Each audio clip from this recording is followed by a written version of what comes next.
The council chamber remained silent for a long moment. Each species whispered among themselves, discussing in their own languages, processing what they had learned. Finally, High Arbiter Velis called for order. "We will vote," Velis announced. "The question before the council is simple. Do we accept humanity's true nature and allow them to remain as members? Or do we reject them as too dangerous and revoke their membership?" Ambassador Na stood alone in the center of the chamber.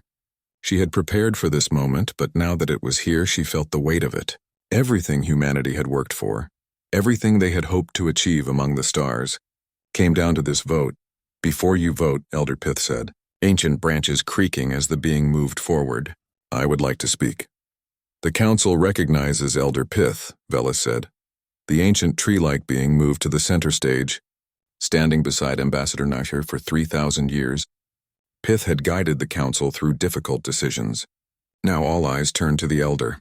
"I am old," Pith began. "I have lived longer than most species' recorded history. I have seen civilizations rise and fall. I have watched the council grow from a small alliance into a galactic power.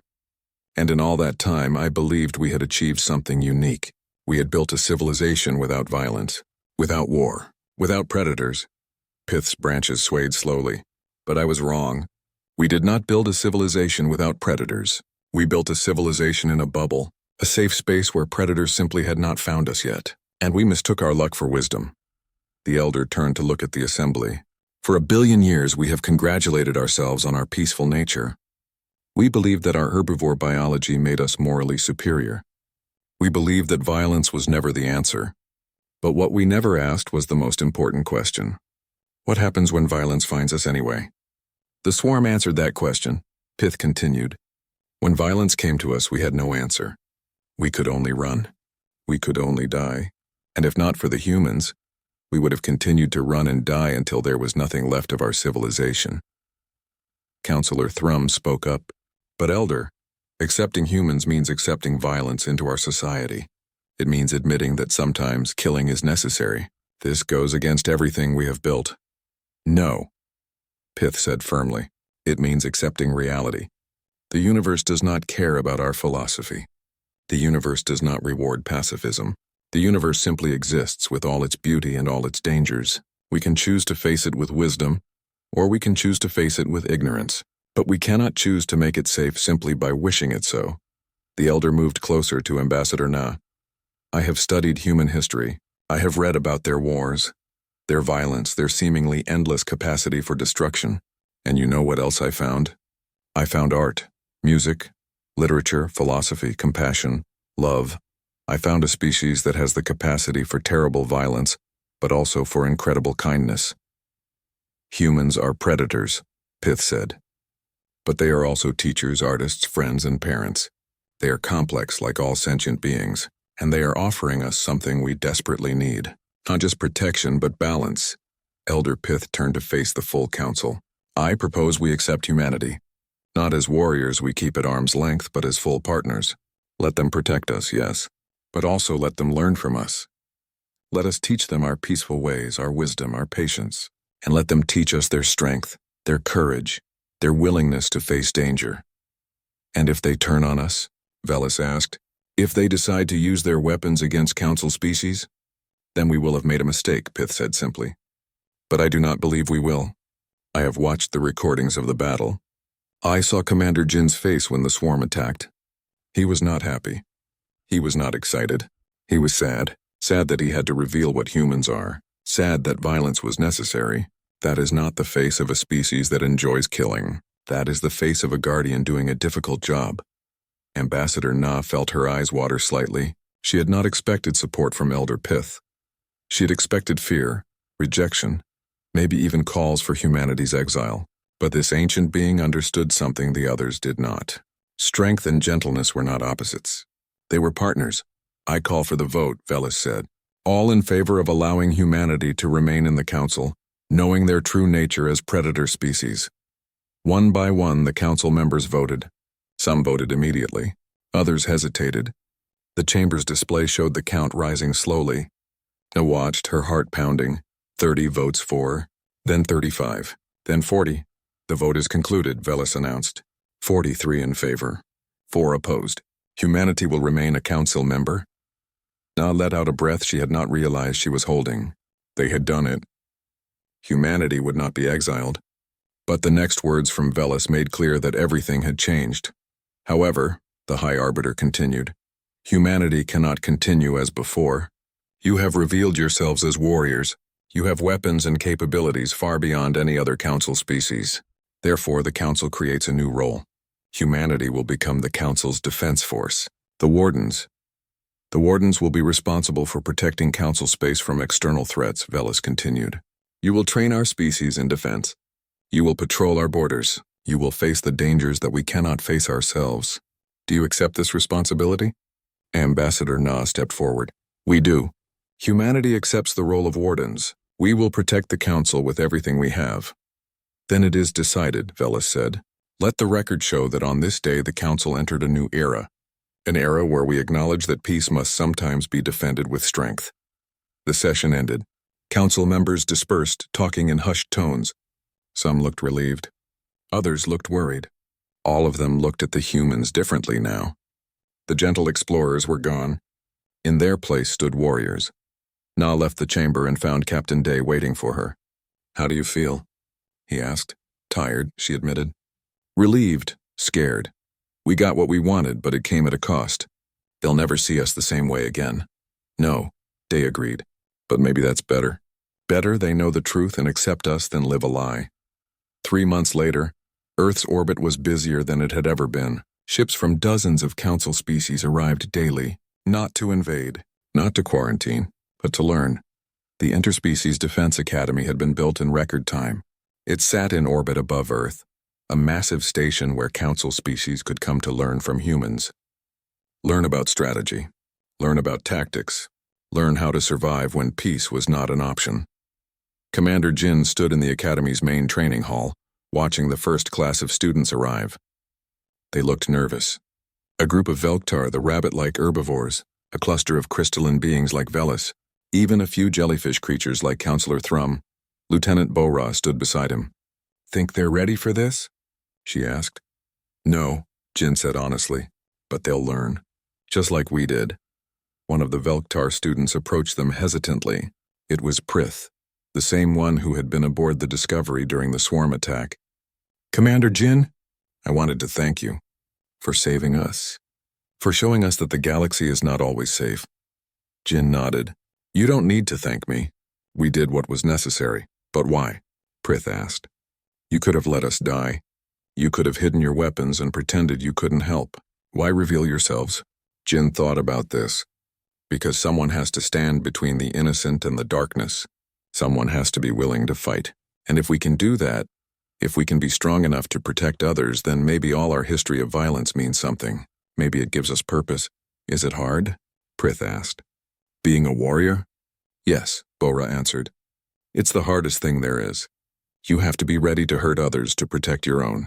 You have to live with the consequences of killing. You have to look at weapons and know exactly how much damage they can do. It's not glorious. It's not exciting. It's just necessary. Then why do it? Prith asked. Jin smiled slightly. Because someone has to. And because you matter. The Council matters. Your peaceful civilization, your art, your philosophy, your billion years of wisdom. All of it matters. And we'll fight to preserve it. Over the following months, the Academy trained thousands of Council species in basic defense. They learned to use weapons, though they would never be as effective as humans. They learned to recognize threats. They learned to make tactical decisions. But most importantly, they learned that violence was a tool, not an evil. A tool that could be used to protect what was precious. Dr. Mira worked as a cultural liaison, helping the alien students understand human psychology. We're not monsters, she told them. We're just different.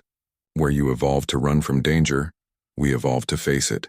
Where you learned cooperation through gentle harmony, we learned cooperation through hunting in packs. Different paths, same destination. On Earth, something else was happening. Human philosophers and artists were studying Council culture, learning from species that had never known war. They were discovering new ways of thinking, new perspectives on peace and cooperation. The exchange went both ways. Ambassador Na stood in the Council chamber 6 months after the revelation. She was giving a report on the Academy's progress. We have trained over 10,000 Council species members in basic defense. Why not just continue to lie? Because the lie is over, nah, Doctor. Tay stood beside Ambassador Na in the Council chamber. He pulled up more data on the display, scientific data that the Council had never been allowed to see. His hands shook slightly. For 15 years he had hidden this information. Now it was time to reveal everything. Let me show you what humans really are, Tay said quietly. From a biological perspective. The display changed to show a human body, with various systems highlighted. The Council members leaned forward, curious despite their fear. Human eyes, Tay began, pointing to the display, forward-facing, with excellent depth perception and movement tracking. These are predator eyes. We can spot movement from very far away. We can judge exactly how far away something is. This is not for gathering fruit. This is for tracking prey. He moved to the next image. Human teeth. We have canines, sharp teeth designed for tearing meat. We have molars for grinding plant matter. We are omnivores. We eat both plants and animals. We evolved to hunt and consume other living creatures. Counselor Thrum's color shifted to a sickly yellow. You eat meat? You consume other beings? Yes, Tay said simply. For hundreds of thousands of years, meat was a primary part of our diet. It gave us the protein and nutrients we needed to develop our large brains. The display shifted again. Human muscles and skeleton. We are built for endurance. We can run for hours without stopping. Our ancestors would chase prey animals until those animals collapsed from exhaustion. Then we would kill them. We call this persistence hunting. No other predator on our world could do this. That's horrific, Elder Pith said, branches trembling. To chase something until it dies from exhaustion. It was efficient, Tay replied. And it made us who we are. Our endurance, our ability to keep going when other species must rest, comes from millions of years of chasing prey. Captain Day stepped forward. He had returned from the expedition, leaving Commander Jin to oversee the cleanup. Now he stood before the Council in his military uniform, all pretense of being a simple explorer gone. You want to know about our weapons? Day said. You want to know why we have them? Let me explain. He pulled up images of human military vessels, real ones, not the modified, peaceful versions they had shown the Council. These ships bristled with weapons, railguns, missile batteries, energy weapons, and systems the Council had no names for. Every human ship, civilian or military, has weapons, Day said. We learned long ago that space is dangerous. We explored our own solar system and found nothing but rocks and ice, but we knew that if life existed elsewhere, it might not be friendly. So we built ships that could fight. But you told us your ships were for exploration, Velas said accusingly. They are, Day replied. Exploration ships. That can also fight. Because we learned that in the universe you need to be able to do both. He changed the image to show human military training, soldiers moving through combat exercises, pilots flying attack patterns, engineers building weapon systems. Every human child learns about war, Day continued. We teach our young about strategy through games. We show them our history, which is full of conflicts. We train our military from a young age, not because we want war, but because we know that sometimes war comes whether you want it or not. Ambassador Na stepped forward again. We studied the Council's history before we applied for membership. We learned that the galaxy has been at peace for 1 billion years. We learned that all of you are herbivores or filter feeders, species that evolved to eat plants or small organisms. You never had to hunt. You never had to kill. You built a civilization based on cooperation because that's what your biology taught you. She paused, looking at each Council member. But we also learned something else. We learned what happened to the few predator species that did evolve in this galaxy. They were either exterminated as threats or locked away on their homeworlds, never allowed to join galactic civilization because the Council feared them. With good reason, Thrum said. Predators kill. Predators destroy. Predators survive, not corrected. And sometimes prey species need predators to survive too. She pulled up new data. Analysis of the Raxith swarm's movements over the past century. The information had been gathered from old sensor readings, from debris fields, from scattered reports of missing ships in remote sectors. The swarm has been growing, Na said. For 100 years they've been consuming resources in this part of the galaxy. Ships that disappeared in remote areas, colonies that went silent. You thought these were accidents, natural disasters, but they weren't. The swarm was testing your defenses, learning your patterns, growing their numbers. She highlighted a trajectory line on the display. It pointed directly toward Council space. In 6 months, maybe less, they would have reached your colonies, your peaceful worlds, your billions of citizens who don't know how to fight, who don't even understand what fighting is. The council chamber fell silent. Every member stared at the trajectory line. What would have happened? Elder Pith asked quietly. Dr. Tay answered. Based on our analysis of swarm biology and behavior, they would have systematically consumed every world in council space. They would have started with outlying colonies, small populations that could disappear without immediate notice. By the time you realized what was happening, they would have grown too large to stop. Within a decade, the entire council would have been destroyed. But you stopped them, Pith said. We killed 47 of them, Day corrected. That was one hunting pack. Our analysis suggests there might be thousands more in the unexplored regions beyond the outer veil. Maybe tens of thousands. We stopped one attack. We didn't end the threat. Velus's crystalline form dimmed. Then we are doomed. If there are thousands of them and our weapons cannot harm them, then there is no hope. Your weapons cannot harm them, Na said. Our weapons can. That's why we're here. That's why we hid what we were. We knew that someday the council might need warriors. We knew that 1 billion years of peace was wonderful, but it also made you vulnerable. We wanted to be here when you needed us. You lied to us, Velus said. Yes, Na agreed. We did, because we knew you would reject us if you knew the truth. You would have seen humans as monsters, as dangerous predators that needed to be locked away, and then when the swarm arrived, there would have been no one to stop them. Counselor Thrum floated forward, colors shifting through complex patterns. I was suspicious of you from the beginning. I knew something was wrong, but I never imagined this. You are predators. You are killers.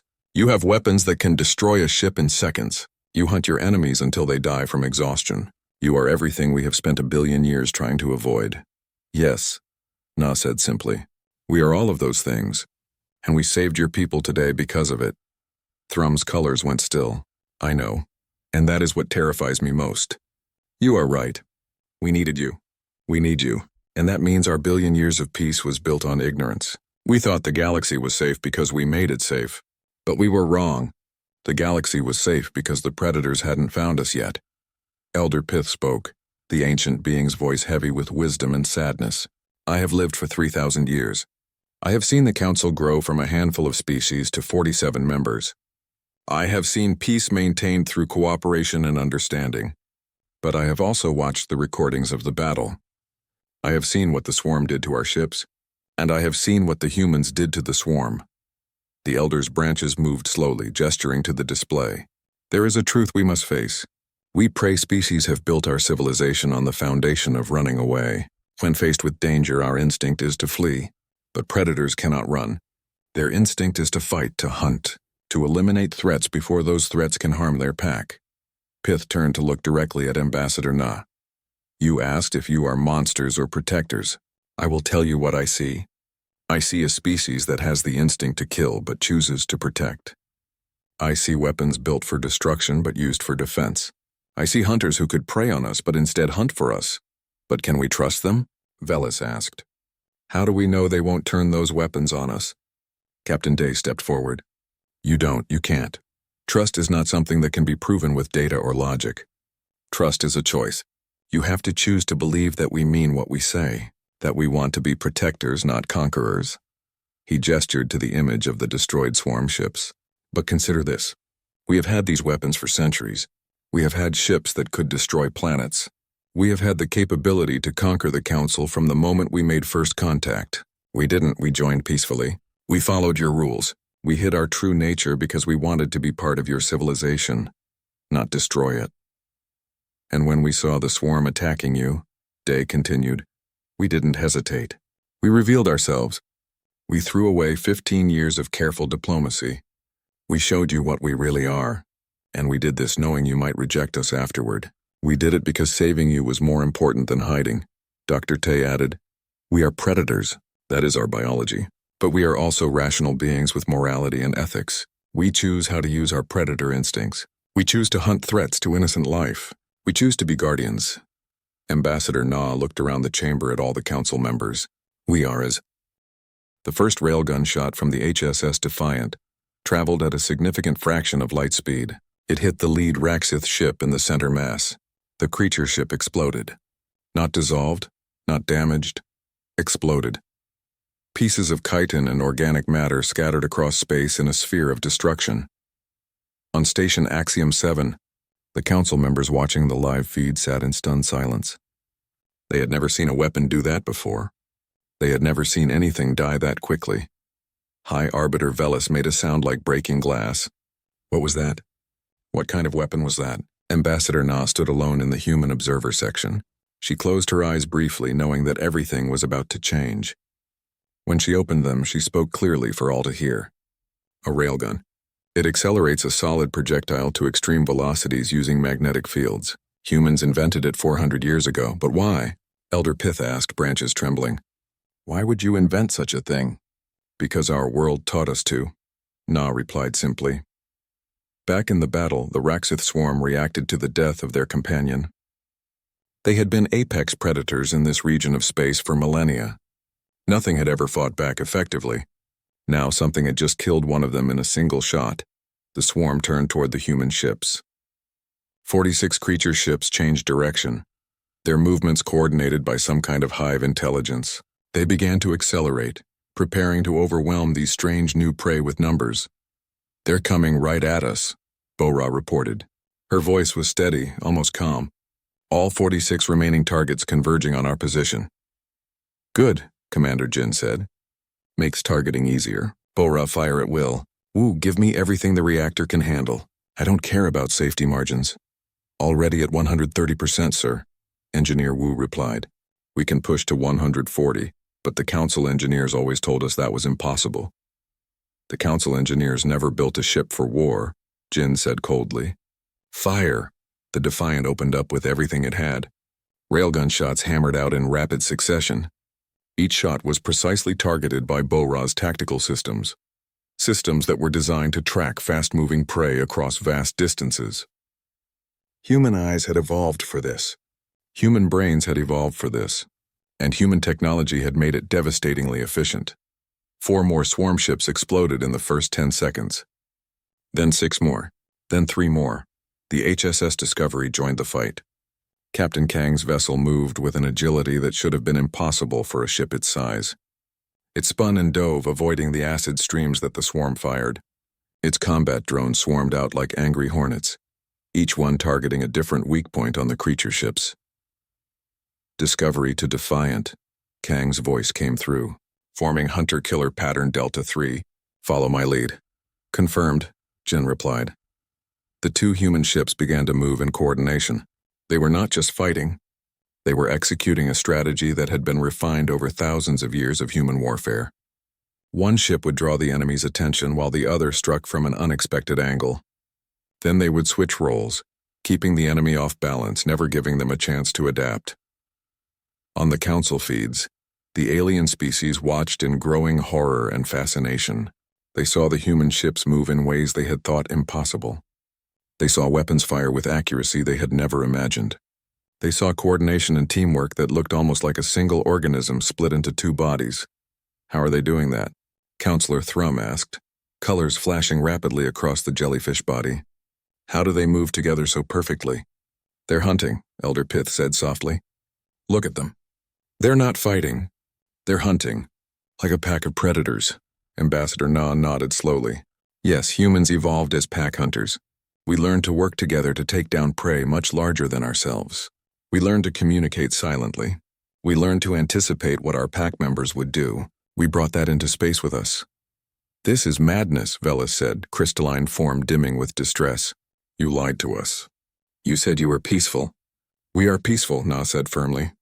We choose peace, but we are also capable of war. And right now your people need warriors, not pacifists. In the battle, the Raxith swarm was beginning to understand they had made a terrible mistake. They had attacked what they thought was easy prey. Instead, they had found something they had never encountered before. Predators that were better at killing than they were. 10 more swarm ships died. Then 5 more. The remaining creatures tried to scatter to escape, but the human ships did not let them. The Defiant and Discovery moved to cut off their escape routes, herding them like wolves herding deer. They're trying to run, Bora observed. Don't let them reach the hyperspace threshold, Jin ordered. If even one escapes, they might lead more of them to council space. We end this here. Lieutenant Bora's eyes tracked the fleeing ships with frightening efficiency. Her forward-facing eyes, evolved for following fast-moving prey, locked onto each target in sequence. Her fingers danced across the tactical console, sending targeting data to every weapon system on the ship. The chase lasted 18 hours. The council species watching the feeds could not understand how the humans kept going. Most species needed to rest after a few hours of intense activity.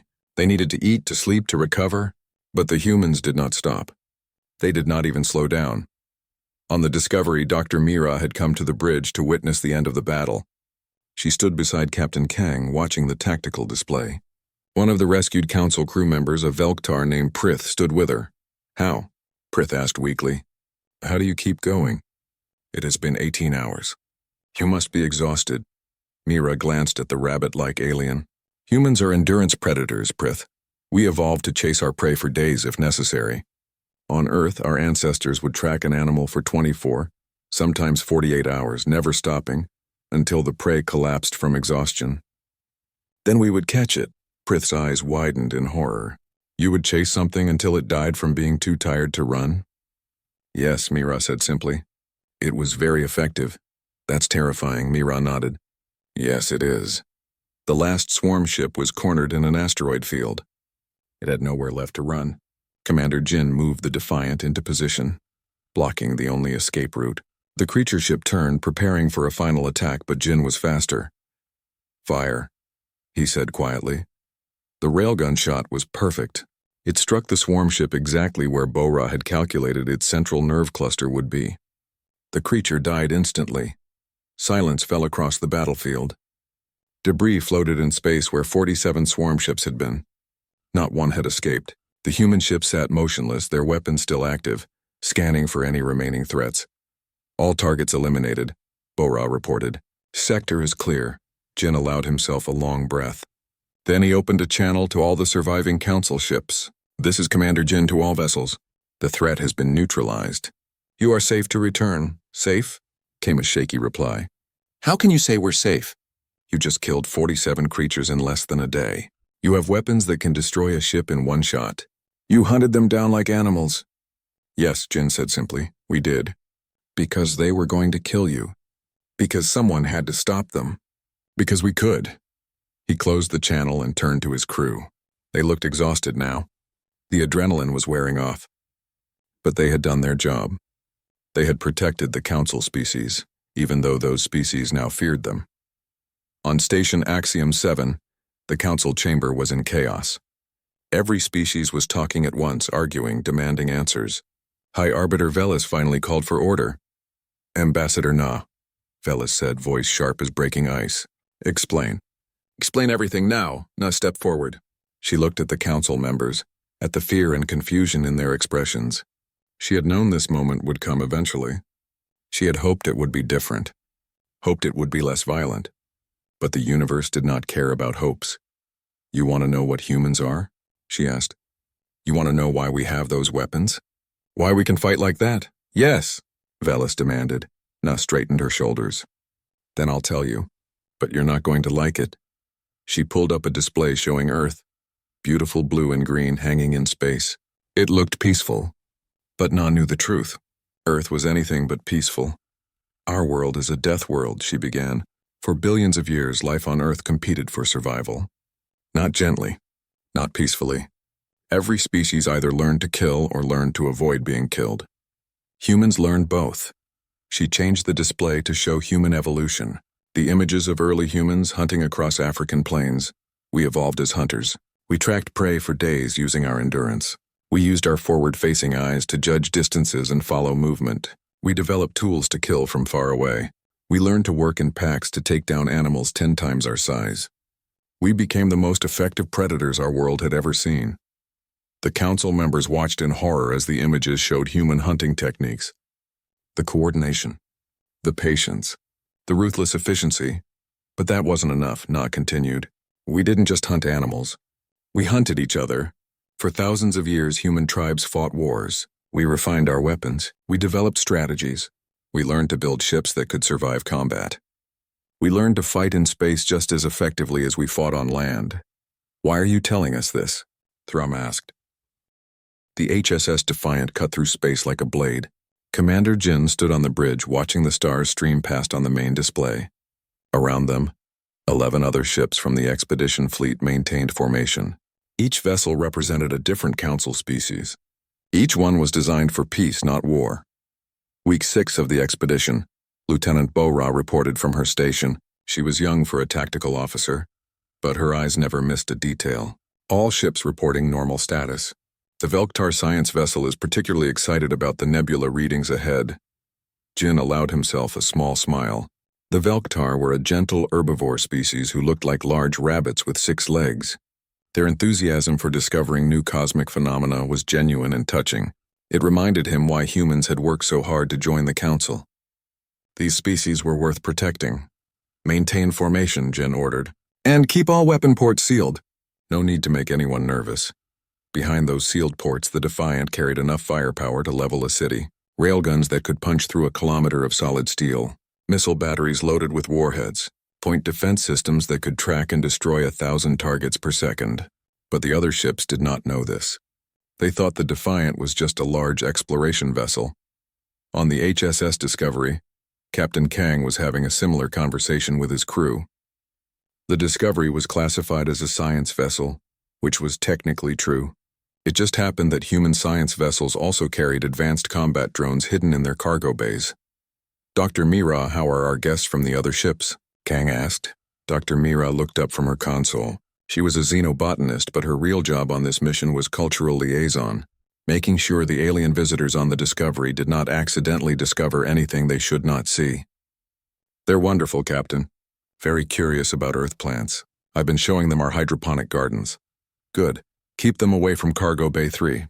Mira nodded. Cargo Bay 3 held the drones, and the backup weapons, and all the other things that peaceful exploration vessels were not supposed to carry. The fleet traveled deeper into the outer veil. They passed beautiful nebulas painted in colors that no human artist could have imagined. They documented 3 new types of cosmic radiation. They found 2 barren planets that might someday support colonies. It was peaceful, almost boring. On the 7th week, everything changed. The Velktar ship, which had taken point position to study a particularly interesting gas cloud, suddenly broadcast an emergency signal. We are detecting debris. Repeat, we are detecting debris. It appears to be the remains of a spacecraft. Commander Jin's peaceful expression vanished. Bora, full sensor sweep now. Bora's fingers flew across her console. Her training took over, the training she had pretended not to have during all those council meetings. Multiple debris fields detected. Composition suggests artificial construction. Age suggests destruction occurred within the last standard month. Who destroys ships out here? Engineer Wu muttered from his station. This sector is supposed to be uninhabited. Get me a visual on that debris, Jin ordered. The main screen shifted. What they saw made several human crew members gasp. The debris was not just broken. It was torn apart. Hulls had been ripped open by something with immense force. Metal was melted and twisted. And there were scorch marks that suggested biological acid, not conventional weapons. Commander, Bo-Ra said quietly, her voice tight. I'm detecting organic compounds in the residue. Whatever destroyed these ships was alive. Jin felt something cold settle in his stomach. This was what they had feared. What they had prepared for. What they had hoped would never happen. Contact the fleet. Tell them to form a defensive cluster. Tell them. His words were cut off by another emergency broadcast. This time from the Velktar ship. But it was not words. It was screaming. On the main screen, Jin watched in horror as massive shapes emerged from the nearby asteroid field. Ships, if they could be called that. They looked like enormous insects made of chitin and darkness. Each one was the size of a council cruiser. And there were dozens of them. The Raksith swarm had found them. The lead creature ship opened its forward section, revealing a mouth filled with what looked like rotating blades. It fired a stream of something that struck the Velktar vessel. The council ship's shields lasted less than a second. The hull began to dissolve where the acid touched it. They're not attacking, Bora said, her voice steady despite what they were seeing. They're feeding. They're dissolving the hull to get to the crew inside. Around the fleet, panic erupted. Council species had not seen war in 1 billion years. They had no framework for understanding what was happening. Their ships began to scatter in random directions, breaking formation, making themselves easy targets. 3 more Council vessels were hit in rapid succession. The swarm moved with terrible efficiency, surrounding them, dissolving their hulls, consuming everything inside. "Commander Jin," Captain Kang's voice came over the emergency channel. "We have to do something." "They're killing everyone!" Jin watched the carnage on his screen.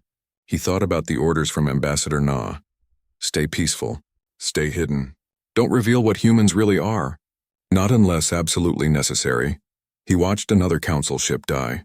He saw the Velktar vessel, the gentle rabbit people who loved nebulas, get torn apart. He heard their screams cut off as acid breached their life support. Necessary. The word echoed in his mind. "Bora," he said quietly. "Send the authorization code to all human crew members." "Protocol Apex." Bora turned to look at him. Her eyes were hard now, the softness gone. This was the real her. The tactical officer who had trained in warfare since she was a child. "Authorization code? Alpha Red 7. Broadcast on all human channels. Let every crew member know. The peaceful act is over." Bora's fingers moved. Across both human ships, crew members received the message. In the engine rooms, engineers began rerouting power to systems that officially did not exist. In the cargo bays, technicians opened sealed containers. On the bridge, weapon officers unlocked their consoles and saw the full tactical displays appear for the first time since the mission began. "Sir," Bora said, "the Council is watching. All expedition ships broadcast their sensor feeds live back to Station Axiom 7. They're going to see everything." Jin nodded slowly. "Good. Let them see. Let them understand what it takes to survive in a universe that isn't always peaceful." He touched his communication panel. "This is Commander Jin to all Council vessels. You need to run. Now jump to hyperspace. Get as far from here as possible. But what about you?" Came the panicked reply from a surviving ship. "What about the human vessels?" Jin's expression was cold now. All the gentleness was gone. His forward-facing eyes focused on the swarm ships with an intensity that was purely predatory. "We'll handle this." "Handle it? How, you're just explorers. You're scientists." "No," Jin said quietly. "We're not." He switched to the human battle channel. His voice changed. It became clipped, efficient, empty of emotion. The voice of a predator preparing to hunt. "All human vessels, this is Defiant Actual. We are now weapons-free. Safety's off. Combat protocols active. Show them what we really are." On the hull of the HSS Defiant, panels began to slide open. Weapon ports that had been sealed and hidden extended outward. Railguns emerged. Missile tubes opened. The ship's profile changed from peaceful explorer to warship in less than 30 seconds. On the Discovery, Captain Kang gave similar orders. Cargo Bay 3 opened. The combat drones launched, dozens of them, each one armed and programmed with centuries of human warfare knowledge. The Council ships that had not yet fled froze in shock. On Station Axiom 7, thousands of light years away, the Council members watched their live feeds in disbelief. "What are they doing?" High Arbiter Velis whispered. "What are those weapons? Why do the humans have those weapons?" Ambassador Na stood in the Council chamber watching the same feeds. Her face was sad but not surprised. "Because someone has to," she said quietly. The Raxith swarm noticed the human ships changing. They turned their attention toward these new prey. They had never encountered humans before. They did not know what they were facing. They were about to learn. Commander Jin stood at the center of his bridge, surrounded by tactical displays that showed every enemy ship, every weapon trajectory, every possible outcome. His crew moved with practiced precision around him. This was what humans trained for, what they were born for. "Weapons lock acquired," Bora reported. 47 swarm ships in range. Fire. The Great Hall of Station Axiom 7 floated in the darkness of space like a crystal flower. Inside, representatives from 47 different species sat in their designated chambers. Each chamber was designed for the specific needs of its occupant. Some were filled with water. Others glowed with heat or cold. But all of them faced the center stage where important matters were discussed. Captain Day stood on that center stage now. He was a human, though most of the Council members had never seen a human in person before today. He wore a simple blue uniform with no weapons visible. His face was calm, almost gentle. When he smiled, he made sure to keep his lips closed. The council did not need to see his teeth. "Honorable council members," Day began, his voice soft and welcoming. "Humanity thanks you for this opportunity to present our proposal. High Arbiter Velis, a being made of living crystal that reflected light in rainbow patterns, spoke with a voice like wind chimes. Captain Day, we have reviewed your species' application to join the Outer Veil expedition. Your people have been model members of our council for 15 years. Please tell us more about human capabilities for this mission." Dee nodded slowly. He had practiced this speech many times. Every word had been chosen carefully. "Humans are explorers at heart. We love to see new worlds, to document new life, to learn from the universe around us. Our ships are designed for long voyages. Our people are patient and adaptable." In the visitors' gallery above, Ambassador Na watched her colleague's performance. She was older than Day, with gray streaks in her dark hair. She had spent 20 years preparing for humanity's entry into the Galactic Council. 20 years of carefully chosen words, of hiding certain truths, of showing only the gentlest face of humanity. Next to her sat Dr. Tay, a xenobiologist who specialized in making humans seem less threatening. He had written papers about human culture that focused on art, music, and philosophy. He never mentioned the other things. The things that made humans different from the herbivores and filter feeders that made up the rest of the council. "Captain Day," came a gurgling voice from one of the water-filled chambers. Counselor Thrum, a jellyfish-like creature with dozens of trailing tentacles, pulsed with colors that indicated suspicion. "Your eyes are different from most species. They face forward, not to the sides. Why is this?" Ambassador Na tensed. This was a dangerous question, but Day answered smoothly. "An evolutionary adaptation for depth perception, Counselor. It helped our ancestors navigate the forests of our homeworld. Very useful for climbing trees to gather fruit." This was not entirely a lie. Humans could gather fruit. Day simply did not mention what else those forward-facing eyes were good for. He did not mention tracking. He did not mention hunting. He did not mention the thousands of years his ancestors spent chasing prey across open plains, until the prey collapsed from exhaustion. "I see," Thrum said, though the colors rippling across the creature's body suggested continued doubt. Elder Pith spoke next. The ancient being looked like a massive tree, with bark-covered skin and branches that moved like arms. Pith had been a council member for 3,000 years. "Dr. Tay, you submitted a fascinating paper on human agriculture. Your species grew crops very early in your development, yes?" Dr. Tay stood and bowed respectfully. "Yes, Elder. Humans have been farmers for over 10,000 years. We learned to cultivate grains, vegetables, and fruits. We built our civilization on peaceful cooperation and shared resources. Again, not entirely a lie. Humans did farm. Tay simply did not mention the other food sources. The meat, the hunting, the fact that humans had eaten other animals for hundreds of thousands of years before they started farming." "Admirable," Pith said, branches swaying in approval. "The Council values peaceful species. We have built our civilization on the principle that violence has no place among the stars." "Humanity agrees completely," Ambassador Na said, standing to address the Council. "We have studied the Council's history with great respect. 1,000,000,000 years of peace, no wars, no conflicts, no bloodshed. This is the future we want to be part of." She meant this. Humanity had seen the records. They knew what happened to predator species in the galaxy. Some were exterminated as dangerous. Others were locked away on quarantined worlds, never allowed to leave. The Council feared predators, so humans had learned to hide what they were.